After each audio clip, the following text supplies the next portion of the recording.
आसन। नारायण आसन में भगवान विष्णु जैसे विश्राम करते हैं, वैसे हम लोग भी थोड़ी देर के लिए आंख बंद करके और कुछ देर के लिए ध्यान मग्न होते हैं।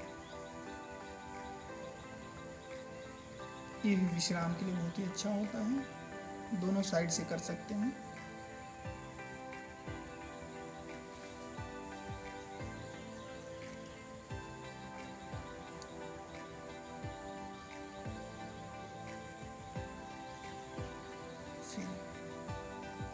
धीरे धीरे दायां या बायां करवट लेके उठ के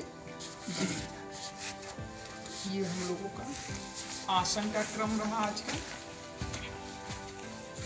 अब हम लोग 3 प्राणायाम करेंगे जो मुख्य रूप से इंटरनल पार्ट के लिए होगा। आंतरिक, हमारे शरीर में मुख्यतः 3 अंग काम करते हैं मुख्य रूप से, बाकी तो बहुत से पार्ट्स हैं, बहुत से ऑर्गन्स हैं, लेकिन मुख्य रूप से 3 काम करते हैं। पहला है फेफड़ा, दूसरा है पेट और तीसरा है पूरे शरीर की नस नाड़ियाँ। स्वच्छ ऑक्सीजन अगर हमारे अंदर जाता रहे, अगर स्वच्छ वायु स्वच्छ ऑक्सीजन के रूप में हमारे अंदर जाता रहे, तो हमारे शरीर में कभी किसी प्रकार की एक प्रकार से कार्बन डाइऑक्साइड युक्त जो डिजीज उत्पन्न होते हैं लंग्स से संबंधित। आजकल देखिए ना, तमाम ये समस्याएं फैली हुई हैं। एक महामारी पूरे विश्व में फैला हुआ है जो आजकल कोरोना को हराने के लिए बस एक ही उपाय है। अभी तक देखिए मेडिकल साइंस में इतना एडवांस मेडिकल साइंस है, इतना टेक्नोलॉजी कहाँ से कहाँ पहुँच गया है। हम लोग चांद तक पहुँच गए, लेकिन आज एक इस छोटी सी बीमारी जो बहुत भयावह रूप धारण किया हुआ है, कि उसका इलाज अभी तक हम लोग नहीं ढूंढ पाए। तो उससे सावधानी बरतते हुए और अपने आप को एक तरह से मजबूती प्रदान करते हुए लड़ने के लिए, सामर्थ्यवान बनाने के लिए जो उपाय अपना रहे हैं, बस वह प्राणायाम के माध्यम से ही है। पूरे विश्व में अब तक देखिए तो केवल यौगिक क्रिया से ही हम उससे निजात पा सकते हैं, जिसमें पहला है भस्त्रिका। फेफड़े को मजबूत बनाने के लिए लंबा गहरा श्वास अंदर भरते हैं और श्वास छोड़ते हैं। अब इसको हम लोग जवान हैं, जो वृद्ध हैं, जो बच्चे हैं, वो तो धीमे धीमे कर सकते हैं, लेकिन जो जवान है, सामर्थ्यवान है, क्योंकि सामर्थ्य लगाने से और सामर्थ्य बढ़ता है, वो तीव्रता पूर्वक कर सकते हैं। तो 1 से 2 मिनट में हमारे अंदर लगभग 50,000 किलो कैलोरी उत्पन्न हो जाता है। कैसे? स्थिरता पूर्वक हम गति पूर्वक ये प्राणायाम करते हैं।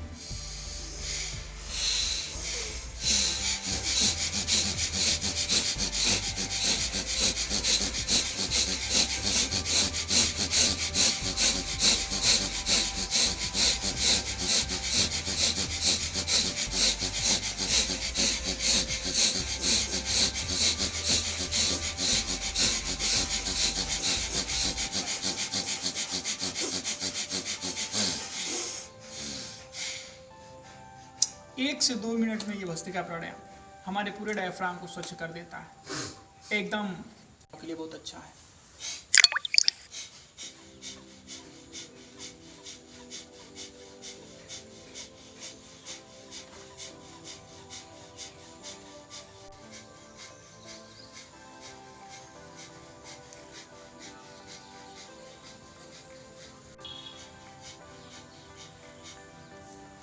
कपालभाति प्राणायाम।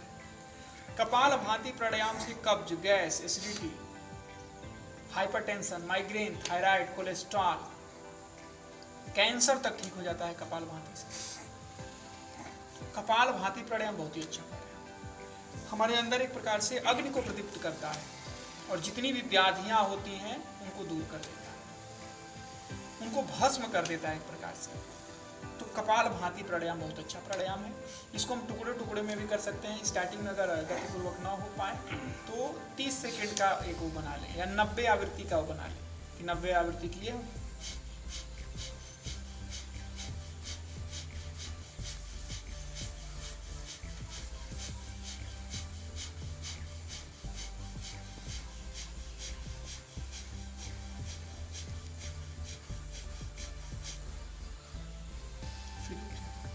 फिर एक लंबा गहरा श्वास, फिर 90 बार।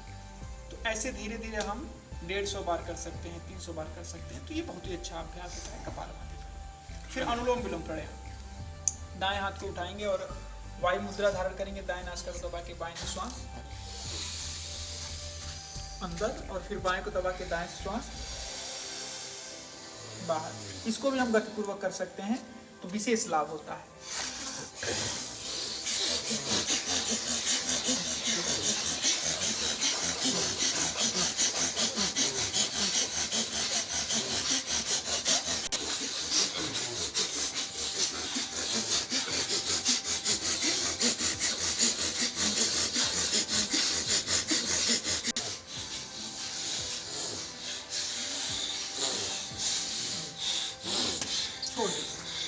ऐसे अनुलोम विलोम प्राणायाम से हमारे पूरे शरीर के 72,72,10,201 नस नाड़ियां परिशुद्ध हो जाती हैं।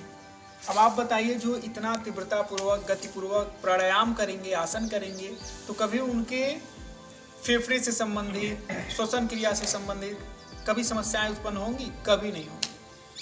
तो अगर अपने अपने शक्ति अनुसार, अपने विचारों से, अपने व्यवहार से, अपने शारीरिक कुशलता के आधार पे भी आप अलग अलग अभ्यास का एक प्रकार से इन्वेंशन कर सकते हैं, खोज कर सकते हैं। क्योंकि ऋषि मुनियों का खोज है और इसमें नवीनीकरण होना चाहिए। और नवीनीकरण तभी होगा जब हम अनवरत इसको जारी रखेंगे और अपने माध्यम से भी अपने शारीरिक आधार पे हम अलग अलग अभ्यासों का एक प्रकार से जन्म देंगे। अब जैसे बहुत से लोग ऐसे हैं कि जो बहुत ज़्यादा मोटे हैं, कुछ अभ्यास नहीं कर सकते, तो जो बताए जा रहे हैं उनके आधार पे अपने शारीरिक क्षमता के अनुसार, अपने शारीरिक सामर्थ्य के अनुसार जीवन अलग से, क्योंकि यौगिक क्रिया एक ऐसी क्रिया है जो हमें अनवरत प्रतिदिन करने योग्य है। और जब तक हम इसमें निरंतरता नहीं लाएंगे तब तक ये विशेष लाभप्रद नहीं होगा।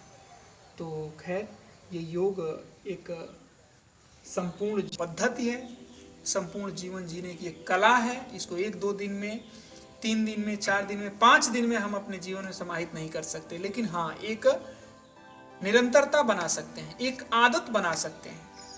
जैसे हम लोग कहते हैं ना, अभ्यासम अध्यात्मम उच्चते।